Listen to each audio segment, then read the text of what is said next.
மக்கள் துடித்துக் கொண்டிருக்கின்றார். மிகப்பெரிய சோகம், துயர சம்பவம். அதை போய் நியாயப்படுத்தி பேசுவது எந்த விதத்தில் சரி?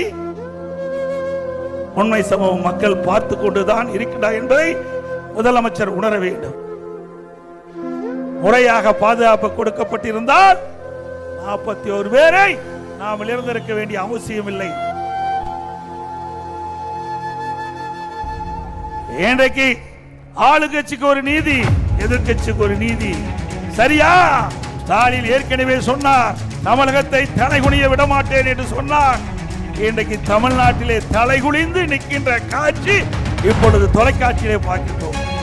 ஆள் இல்லாத இடத்துல பாதுகாப்பு கொடுக்கின்ற முதலமைச்சர் இன்றைக்கு ஆயிரக்கணக்கான பேர் கூடுகின்ற இடத்தில் ஏன் பாதுகாப்பு கொடுக்கவில்லை என்று மக்கள் கேட்கின்ற கேள்விக்கு முதலமைச்சர் பதில் சொல்லியே ஆக வேண்டும். அது மட்டுமல்ல, அங்க இருக்கின்ற கரூர் நகரத்தில் இருக்கின்ற அங்க இருக்கின்ற ஒரு முன்னாள் அமைச்சர் ஏன் பதற? ஏன் பதற? மடியில கனம் இல்ல, வழியில பயம் இல்ல.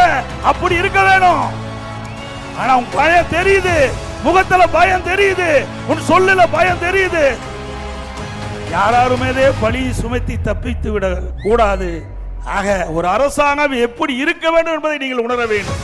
இனியாவது இன்றைக்கு நடக்கின்ற பொதுக்கூட்டத்திற்கு முழுமையான பாதுகாப்பை தருவீர்கள் என்று நாங்கள் எதிர்பார்க்கின்றோம். ஆகவே 2026 உங்களுக்கு தகுந்த பதிலடியை இந்த மக்கள் வழங்குவார்கள்.